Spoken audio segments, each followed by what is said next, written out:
हमनी के संस्कृति, हमनी के संस्कार सदा रहे हमनी के साथ। भारत के महान ग्रंथ और काव्य सब के संपूर्ण संकलन सब्सक्राइब करें तिलक।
अर्जुन, उठावा धनुष। दो के सारथी सूत पुत्र और अंग देश के राजा कर्ण युद्ध के खातिर ललकारता। अपन पिता से अंतिम विदा लेला कर्ण, हम तैयार हैं।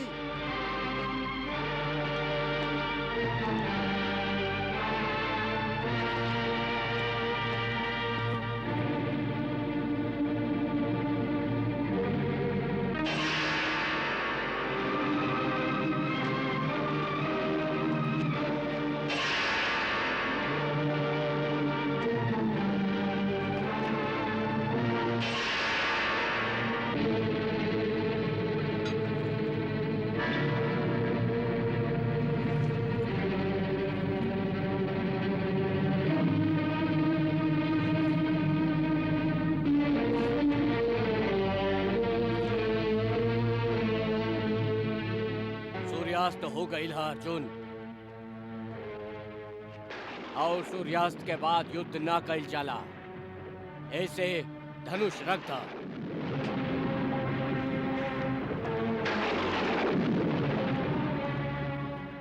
ओह रात हम सुत ना सकली। भीम के शब्द बार बार हमार कान में कांटा के तरह चुभत रहे।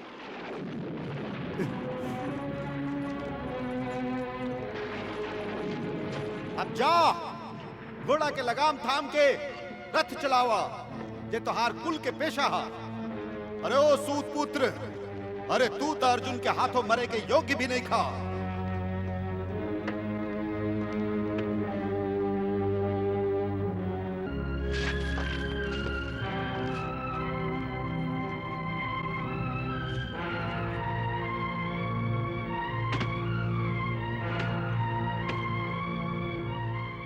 बाबा, बतावा तो हार असली दुख ये है ना कि काहे तू एगो सूत के घर बोला बोला बोला यह दुख है ना तोहरा के। तो जा जा, आज हम तो के ए आंतरिक दुख से ई कह के मुक्ति दिलावत हई कि तू सूत पुत्र नहीं खा। तू सूत पुत्र नहीं खा। तू सूत पुत्र नहीं खा।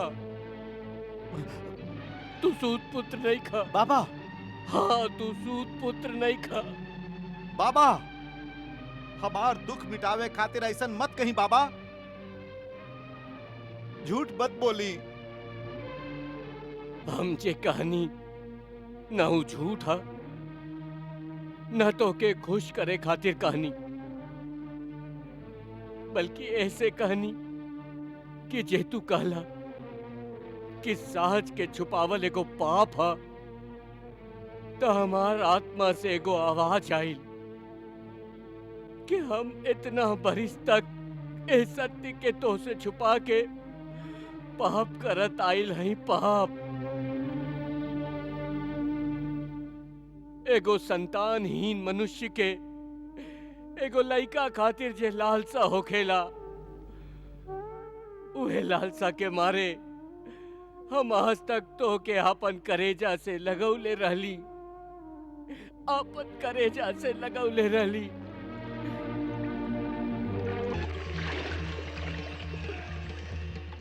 एगो लइका नदी में बहत हमके अचानक मिल गई, तो हमके ऐसन लागल कि जैसे रास्ता में पड़ल एगो अनमोल हीरा मिल गई होखे।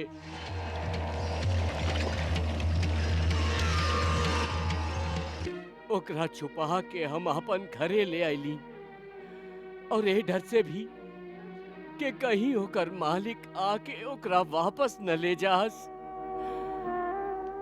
हमार जीव इतना बरिस ए साज के छुपैले रखलस। हम और बाबा ता साच और झूठ पर से पर्दा उठा देली, बाकी वो पर्दा के बाहर हमके कुछ दिखाई ना देत रहे। एगो शून्य रहे, खाली एगो शून्य। और वो दिन के बाद हमें संसार के महाशून्य में खोवल खोवल फिरत रहली।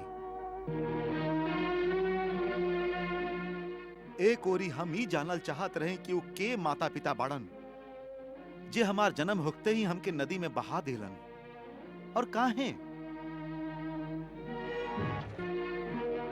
ई जाने खातिर हम रात दिन महीनों घाटी में घूमत रहली और चिल्लात रहली, केहू तो बतावे कि के है हमार माई, कहां बाड़न हमार पिता, कहां बाड़न।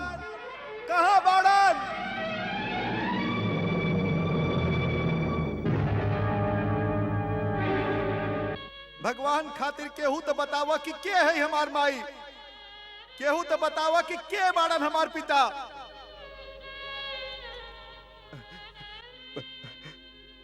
बाकी हमार प्रश्न पहाड़ से, बहत नदी से, रात में चमकत चांद तारा से टकरा के प्रतिध्वनित होके वापस आ जात रहे। बाकी केहू एकर उत्तर ना देलस।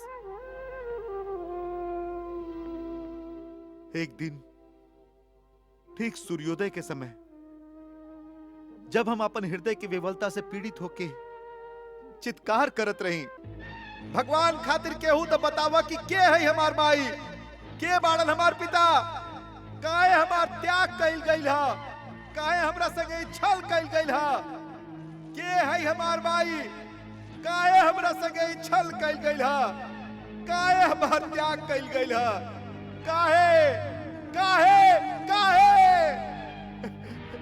काहे। हमरा ओरी देखा वत्स, हम तोहार पिता हैं।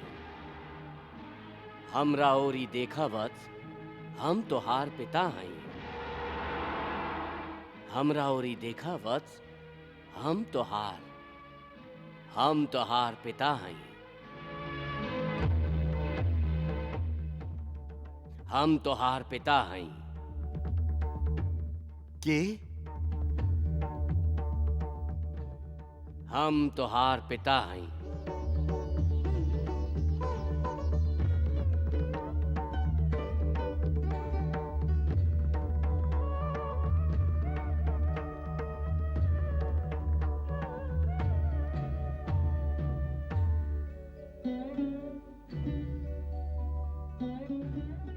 आप के हैं? हम सूर्य हैं। हम ही तोहार पिता हैं।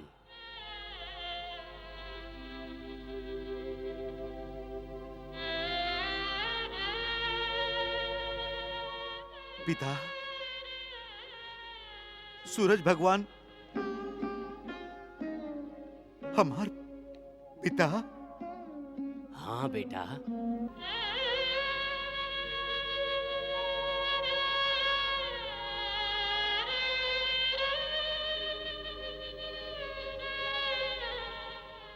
भगवान, बेटा के नमस्कार स्वीकार करी।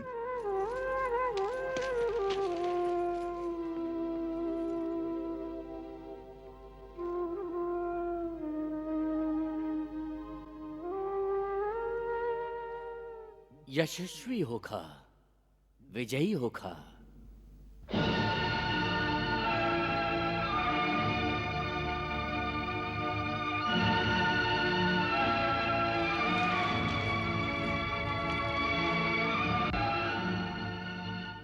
हे पिता, कृपा करके हमार प्रश्न के उत्तर दी। कहा बेटा, का प्रश्न है? बेटा के जन्म होखला पर पिता अपन बेटा के गोदी में लेके प्यार करेला, दुलार करेला। बाकी हमार जन्म होखते ही आप हमके नदी में बहा देली। काहे? हम तोहके नदी में ना बहौले रही। तो फिर के बहोले रहे? तोहार माई।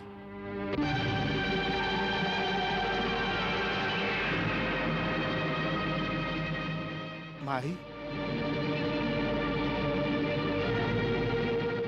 माई ऐसा अत्याचार काहे कैली आपन लड़का पर? ऊ विवश रही। विवश? कैसन विवशता?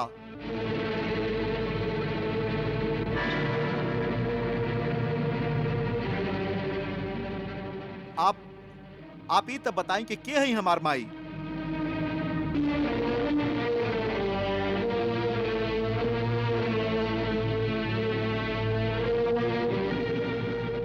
कृपा करके हमके बताएं कि के है हमार माई।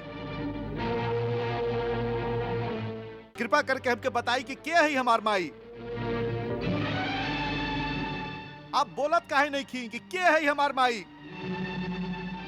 बोली तो सही कि के है हमार माई? के है हमार माई? हम ये प्रश्न के उत्तर नहीं दे सकत। काहे? काहे न बता सकीले आप? पुरुष के धर्म है स्त्री के लाज रखल। जौन सत्य पर पर्दा डाले खातिर एगो माई आपन कोख से जन्मल बेटा के नदी में बहावे खातिर विवश हो गई रही। उहे सत्य से पर्दा हटा के हम तोहार माई के अपमान ना कर सकत हई। उनकर लाज रखल ही हमार धर्म है।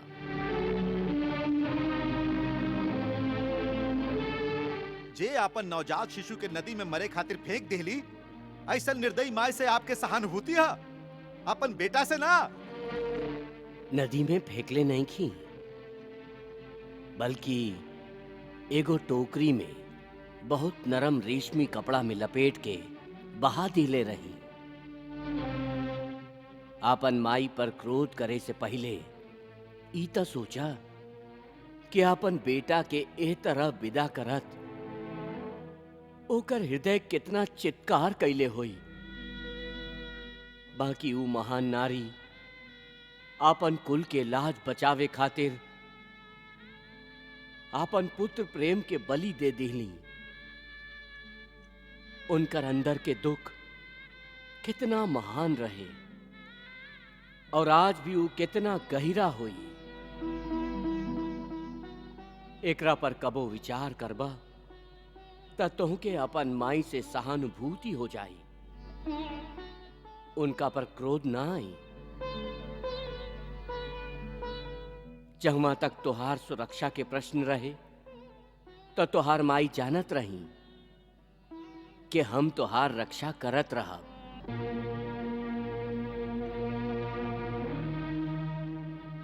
ऐसे हमार आशीर्वाद से तोहके ई दिव्य कवच और कुंडल शरीर के संगे ही प्राप्त भइल है।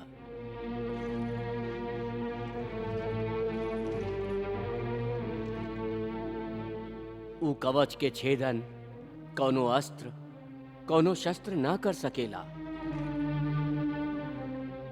ऐसे कौनो भी अवस्था में एक कवच के अपन शरीर से अलग मत करिहा।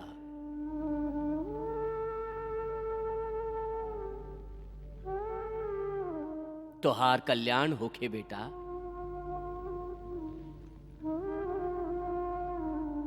हमारे एगो प्रश्न के उत्तर देत जाई। पूछा। हमार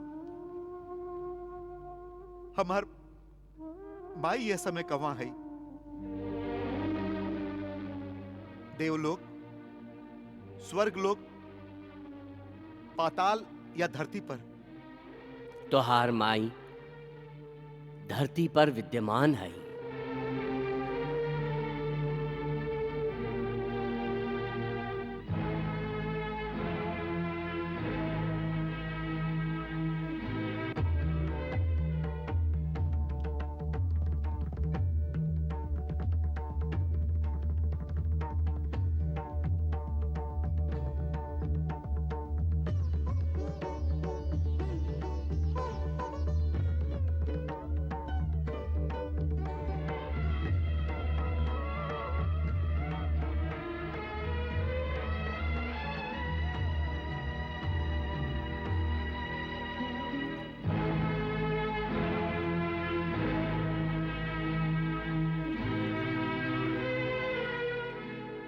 अब तो आप दोनों के विश्वास हो गए कि हम सूत पुत्र नहीं खी, सूर्य पुत्र हैं।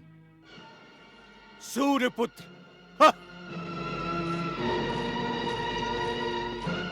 हम तो ओकरा के सूत पुत्र ही कहब। दुर्योधन, तोहार मित्र कर्ण के ता कल्पना करे के आदत है। वो अहंकार के अधीन होके सदा सर्वदा बड़ बड़ बात ही करेला। बाकी बेटा, युद्ध में शब्द ना शस्त्र चलेला। का उस सूत पुत्र कबो वीर पांडवन पर विजय प्राप्त कैले हा? नहीं खेना? तो फिर तू काहे होकर वीरता के गुण गावत रहेला? दुर्योधन, हम देखत हई कि तुहार मित्र कर्ण तो के बहकावत रहेला और तू हमेशा होकर बहकावे में आ जाला। बाकी तोहके अपन पितामह पर ज्यादा विश्वास होके के चाहिए। दुर्योधन, यही तोहके हमार वीरता, हमार निष्ठा पर तनिको भी संदेह हा तो तू निसंकोच अपन मित्र कर्ण के सेनापति बना सकेला। हमके कौन आपत्ति नहीं खे। बाकी हम गंगा पुत्र भीष्म उस सूत पुत्र के नेतृत्व में कब्बो युद्ध न करब, कब्बो युद्ध न करब। ई हमार अंतिम निर्णय है।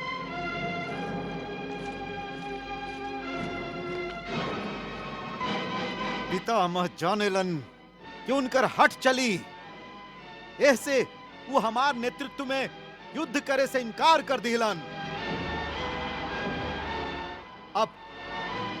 अब तू हमार अंतिम निर्णय सुन ला कि जब तक पितामह युद्ध में सेनापति बनल रहिए, तब तक हम उनका नेतृत्व में युद्ध ना करब। यदि वो गंगा पुत्र बाड़न तो हम सूर्य पुत्र हैं। हाँ। मित्र कर्ण, अंगराज, आज हम पितामह के वीरता और उनकर निष्ठा पर पूरा विश्वास रखत उनकर मजबूत कंधा पर कौरवन के सेना के सेनापति के उत्तरदायित्व रखत हैं। कुलगुरु कृपाचार्य,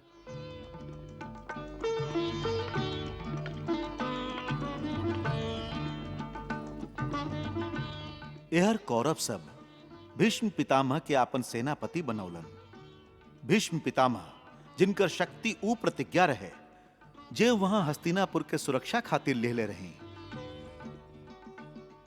दूसरा ओरी पांडव लोग श्री कृष्ण के आज्ञा के अनुसार द्रौपदी के भाई धृष्टद्युम्न के पांडवन के सेनापति नियुक्त कैलन। धृष्टद्युम्न, आज से हम तोह के पांडव लोग के सेनापति नियुक्त करत हैं। तोहरे नेतृत्व में पांडव लोग के सेना युद्ध करी।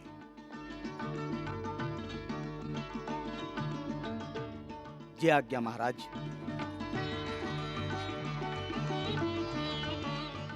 धृष्टद्युम्न के सेनापति बनावे के निर्णय से द्रौपदी के पिता महाराज द्रुपद बहुत प्रसन्न भइलन।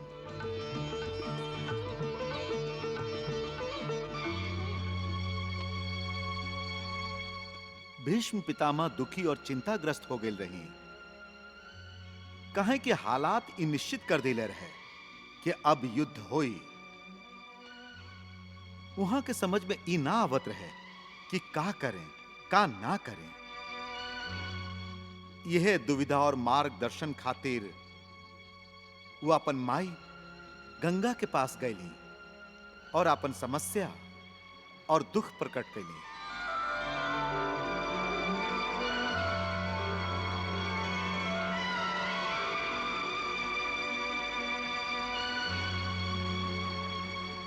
हम टूट के बिखर रहल हैं माई, हम टूट के बिखर रहल हैं।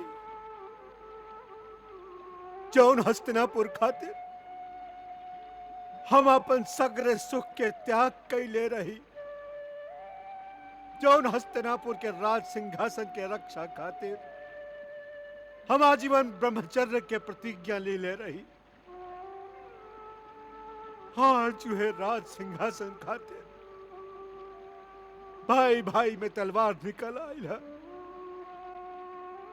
हम कब्बो सपनों में भी ना सोचले रही कि हमके अपन प्रिय पांडवन के विरुद्ध हथियार उठावे के पड़ी। बताई का यह दिन देखे खातिर हमके लंबा आयु के वरदान मिलल रहे। बेटा, समस्या से घबरा के मृत्यु के ढूंढल जीवन की कौशल एगो वीर पुरुष की शोभा न देला। तो फिर हम का करी माई, हम का करी? हम जीवन के ऐसन विचित्र मोड़ पर ठाड़ हैं जहां से कुछ दिखाई नहीं के देत। बेटा, जब मनुष्य की ममता के शीतल छाव में शांति ना मिले तो फिर ओकरा भगवान की शरण में जाए के चाहिए। काहे कि ममता के छाव के बाद यदि कहीं शांति मिलेला तो प्रभु के शरण है। ऐसे बेटा, तू भगवान श्री कृष्ण के सच्चा मन से स्मरण करके उनकर शरण में जा। उन्हें तो के आत्मा की सच्चा शांति मिली, उन्हें तो हर मार्गदर्शन करी है। जय आज्ञा माई।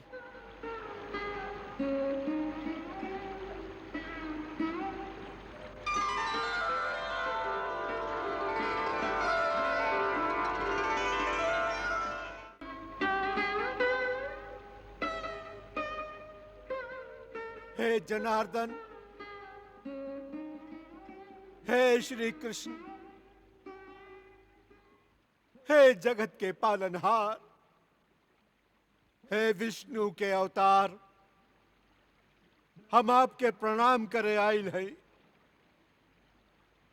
कृपा करके हमके दर्शन दी। हम आपके शरण में आइल है प्रभु, हम आपके शरण में आइल है।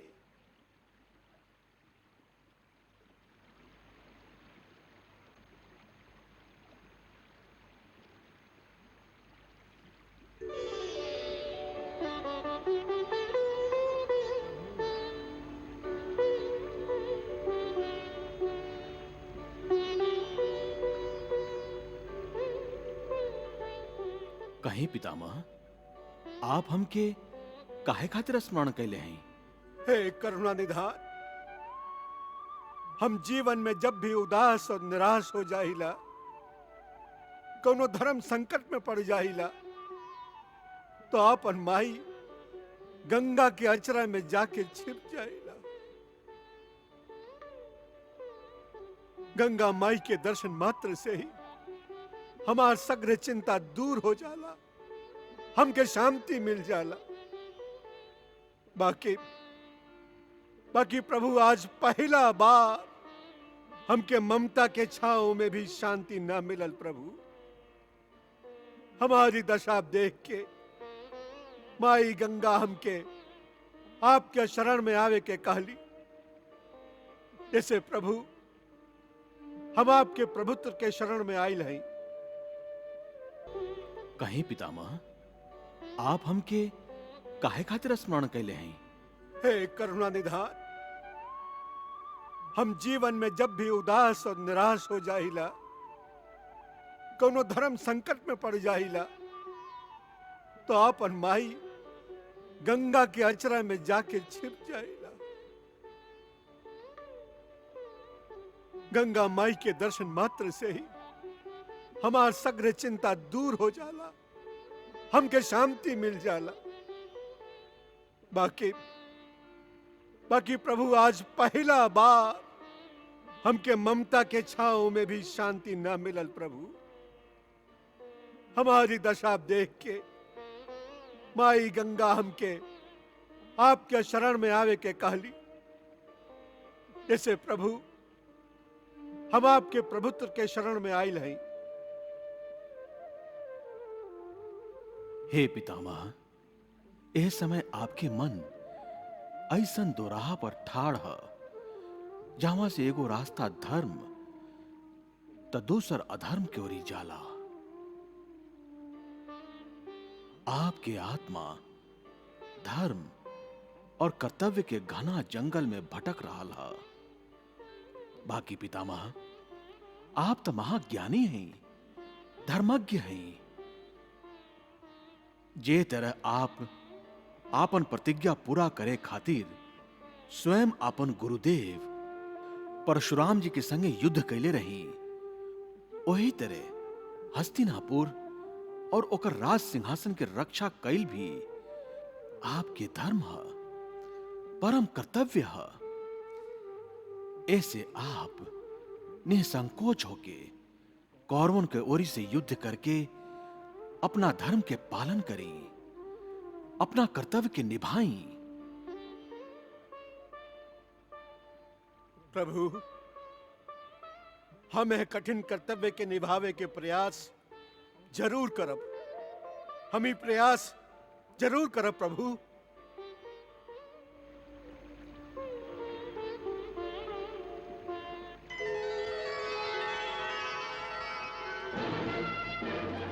जब युद्ध अनिवार्य हो गए तो दोनों ओरी से सेनापति लोग आपन आपन सेना के कुरुक्षेत्र के युद्ध भूमि की ओरी बढ़े के आदेश दिलन।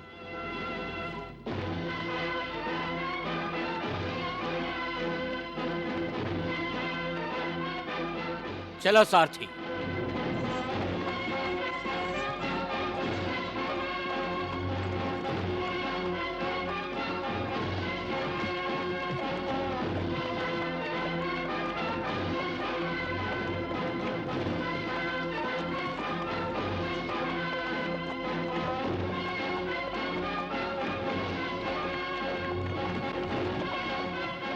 चलो।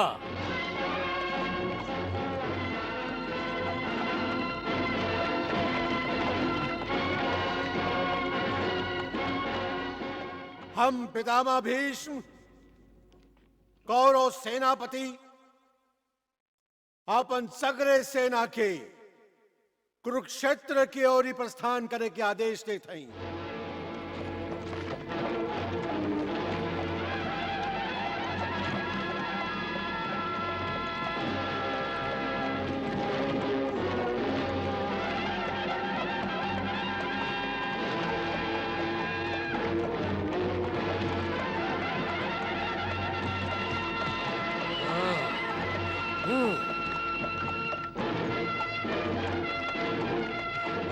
ए महाभयंकर युद्ध के टाले के हर प्रयास विफल हो गई, तो दोनों ओरी के सेना आखिर महाविनाश के ओरी बढ़े लागल।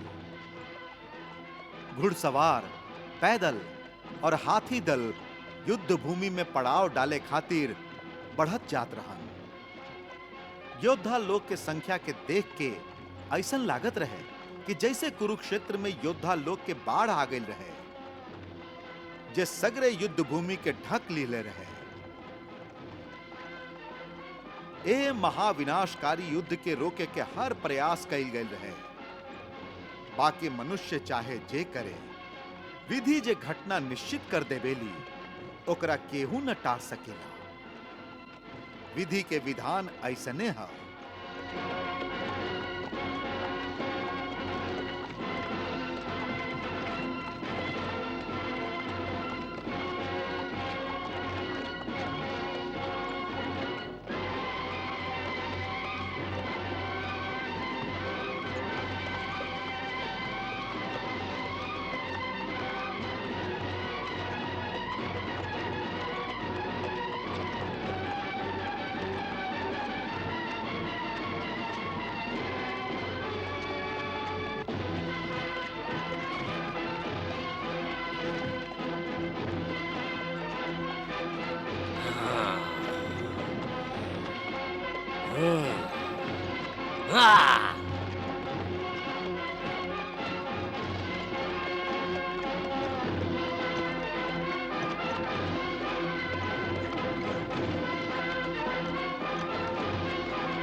कुरुक्षेत्र में जब सेना पड़ाव डाल देलस, शिविर लग गई, तो हर योद्धा उत्सुकता से युद्ध के नगाड़ा पर चोट पड़े के प्रतीक्षा करे लागल।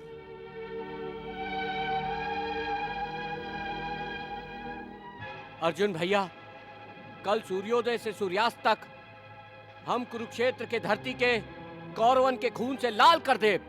हाँ नकुल, ये द्युत सभा ना रणभूमि है, जहाँ हार जीत के फैसला मामा शकुनी के पास आना हमार बाण करी है, और हमार बाण कौरवन के यह बात के ज्ञान अच्छा तरह करा दी है कि द्युत में कैल गैल उनका छल कपट के परिणाम कितना भयंकर है। युद्ध से पहले वो अंतिम रात के कौरवन और पांडवन के शिविर में दोनों सेना के प्रमुख माथा जोड़ले बैठल रहनी। सभे कल शुरू होखे वाला युद्ध के मंत्रणा करत रहन, युद्ध के नीति तय करत रहन, युद्ध के दांव पेच तय करत रहन।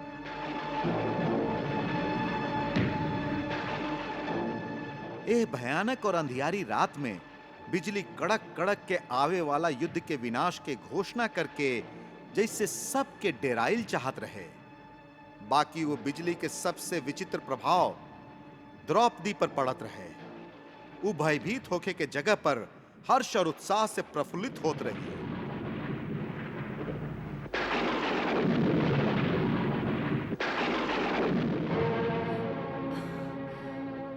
कल सूर्योदय से ईवा रणभेरी और तुधारी की आवाज गूंजे लागी, तलवार के खनक, धनुष के टंकार और योद्धा लग के भयानक चीख सुनाई देई। बाकी हमके तो उ लोग की आवाज ब्याह में बजे वाला सहनाई से भी ज्यादा मीठा और प्यारा लगे लागी, जिनका सुन के हमार आत्मा खुशी से झूमी।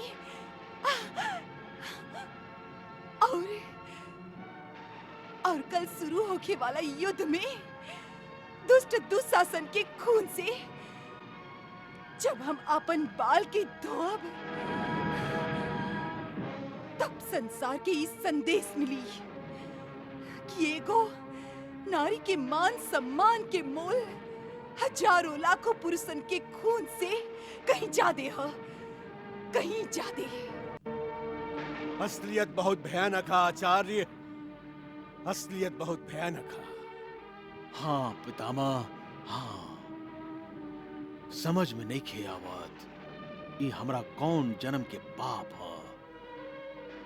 भाग्य हमके कौन मोड़ पर ले आइल ह। ई कैसन धर्म संकट है पितामह, ई कैसन धर्म संकट है। कल भाई से भाई लड़ी हैं। गुरु गुरु अपन शिष्य पर कमान तनी है और शिष्य शिष्य अपन गुरु पर बाण छोड़ी हैं। आचार्य, हम अपन तलवार और बाण के प्रहार से पहाड़ के सीना तक चीर सकत हई, बाकी भाग्य के लिखल एगो पन्ना भी ना पलट सकेली। द्वारिकाधीश के जय होखे। कौरव सेनापति पितामह भीष्म शिविर में आवे के आज्ञा चाहत हई। वहां के आदर सहित अंदर लेके आवा। जे आज्ञा।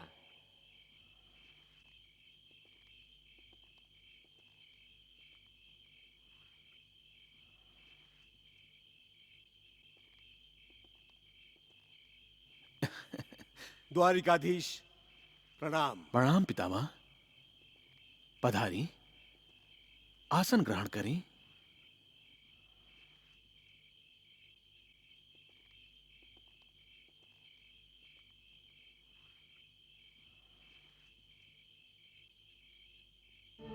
हमरा भाग्य में चैन से बैठल लिखल ही कहाँ है द्वारिकाधीश। ई बूढ़ पितामह हस्तिनापुर के प्रति अपन प्रतिज्ञा, अपन निष्ठा निभावत निभावत थक गई था। हमके का पता रहे कि अपन प्रतिज्ञा के धर्म निभावत निभावत अधर्म के साथ देके हमके धर्म के विरुद्ध लड़े के हुई। कृष्णा, अभी बूढ़ कांधा में हस्तिनापुर के दायित्व के भार उठावे की शक्ति ना रहल, शक्ति ना रहल कृष्णा। ना पितामह, आपके कंधा बूढ़ जरूर हो गई हा, बाकी शक्तिहीन ना। कौरवन के तेजस्वी कुल में दुर्योधन और दुशासन के दुष्ट कर्म से जे पाप इकट्ठा भइल हा, ओकर बोझ आपके खातिर त का धरती मैया खातिर भी भारी हा। जौन कुल में आप और महात्मा विदुर जैसन तपस्वियन के अपमान होखे लागेला, द्रोणाचार्य और कृपाचार्य जैसन गुरु के अवहेलना होखेला, द्रौपदी जैसन पतिव्रता नारी के लाज के संगे खिलवाड़ कइल जाला, ओह कुल के नाश त आवश्यक हो जाला पितामह, आवश्यक हो जाला। हम यह विनाश से तब बचल चाहेली कृष्णा। हमार बूढ़ आंख यह विनाश के कैसे देख पाई? कहे से बचे के कौनो रास्ता हा? पितामह, पांडव लोग तो अपना तरफ से शांति के अंतिम प्रयास करके देख लेलन, जकरा के विफल करके कौरव लोग निराशा के अंधकार के और बढ़ा देले बाड़न। फिर भी हमके ए निराशा के घोर अंधेरा में आशा के एगो किरण दिखाई दे रहा हा। आशा के किरण? हाँ पितामह, आपके जेठ भाई भगवान वेद व्यास ही आशा के ऊ एगो किरण है जे कुरु वंश के ऊपर छाइल विनाश के काली घटा के बीच चमक रहा है। यदि भगवान वेद व्यास महाराज धृतराष्ट्र से जाके मिले और उनका के समझावे तो हो सकेला ई महायुद्ध ई महाविनाश रुक जाए। भाई जी, भगवान वेदव्यास,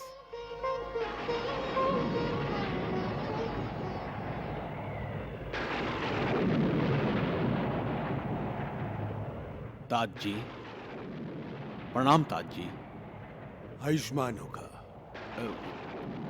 विराजी तात जी।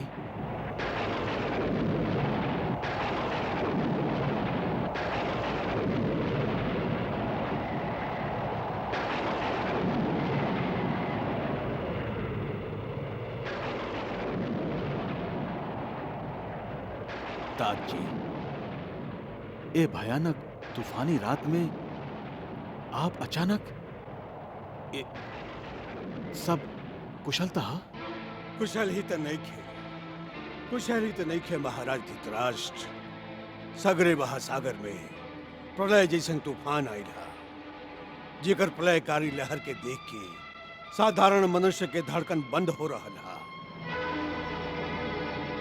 कैलाश, मंदार, हिमगिरी आदि पर्वत से विचित्र और भयंकर आवाज सुनाई दे रहा था। तपस्वी लोग और ऋषि मुनि लोग के कहना हा कि यह अशुभ संकेत था। अशुभ संकेत? हाँ, अशुभ संकेत। और यह अशुभ संकेत जे तुहार अंतर चक्षु देख के भी अनदेखा कर रहा था, वो हम तो के दिखावे आई नहीं। धृतराष्ट्र, तू जाने लना कल से कुरुक्षेत्र में महायुद्ध शुरू होके वाला है। जानत है। और ये भी ना जाने ला कि युद्ध के कारण ये भूमि सैकड़ों राजा, हजारों योद्धा लोग के रक्तपान करी। भीषण संहार हुई धृतराष्ट्र, भीषण संहार हुई। धृतराष्ट्र, युद्ध से पहले की अंतिम रात था और यह गंभीर और भयानक रात के अंधेरा में बिजली कड़क कड़क के आवे वाला कल के महाविनाश के छल की दिखावे की कोशिश कर रहा था। तात जी, अच्छा है कि हम अंधा हैं, अपना आंख से एह महाविनाश के देख भी ना सकीले और देखे के मनोबल भी नहीं के हमरा में। तो फिर तू ए महायुद्ध, ए महाविनाश के रोकला काहे ना? काश हम रोक सकते। तू जरूर रोक सकत रहा, बाकी राज लोभ और पुत्र मोह के अधीन होके तू दुर्योधन के माध्यम से आपन कुल के ही संहार के आयोजन कैले बाड़ा, जे एकदम अनुचित था।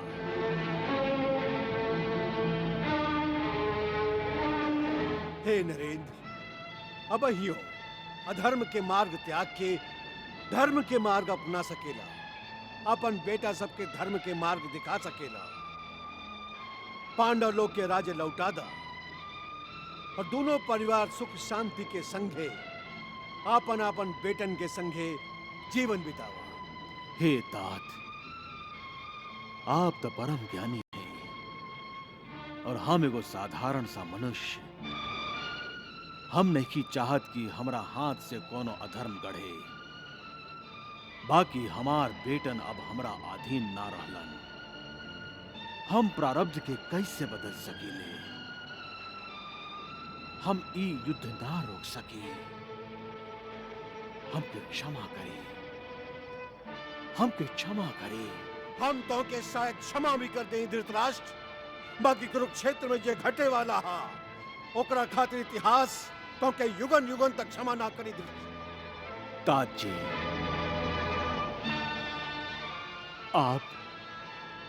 आप हमसे रुष्ट मत होई और हमारे को विनती सुनी। हम देख ना सके, बाकी यदि आप आपन तपस्या के प्रभाव से संजय के युद्ध के संदर्भ में सब कुछ देखे खातिर दिव्य दृष्टि प्रदान करी,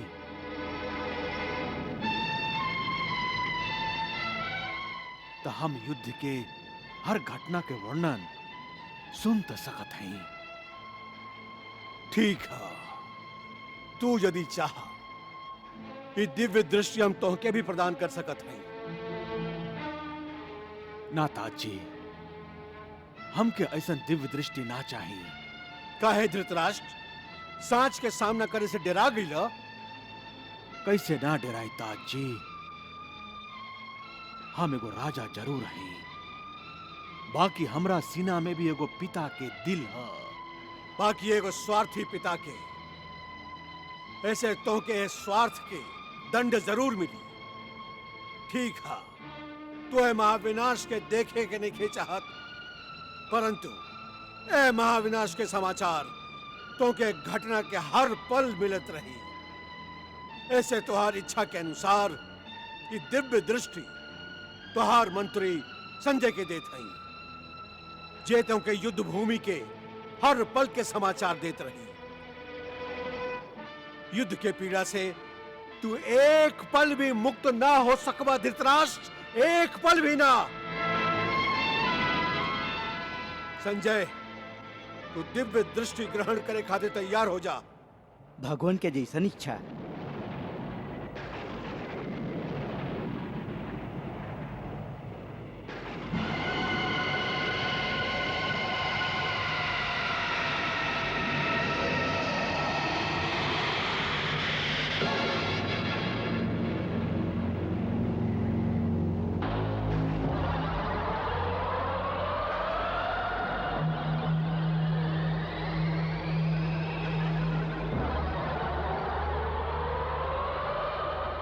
भगवान हम सब कुछ देख सकत हई, भगवान हम सब कुछ देख सकत हई। हमके सगरे कुरुक्षेत्र हमार आँख के सामने दिखाई दे रहा है। हमके ऐसा लग रहा है जैसे हम स्वयं कुरुक्षेत्र में ठाड़ हई। संजय, का तू हमके बता सकेला कि हमार प्रिय बेटा दुर्योधन कहाँ है? धृतराष्ट्र, हमरा इतना समझावे पर भी तू पुत्र मोह के त्याग ना कैला। अब यो समय है धृतराष्ट्र, अब यो समय हा। जे अनर्थ होके वाला हा ओकरा याद करा, अपन बुद्धि स्थिर करा। ए कुल के जेठ होखला के नाते हम तो के सत्य के ज्ञान करा देहली। हमार कर्तव्य के सीमा यह तक रहे। अब हम वापस जाइल चाहत हैं। प्रणाम ताज जी। प्रणाम। आयुष्मान भव। ईश्वर भी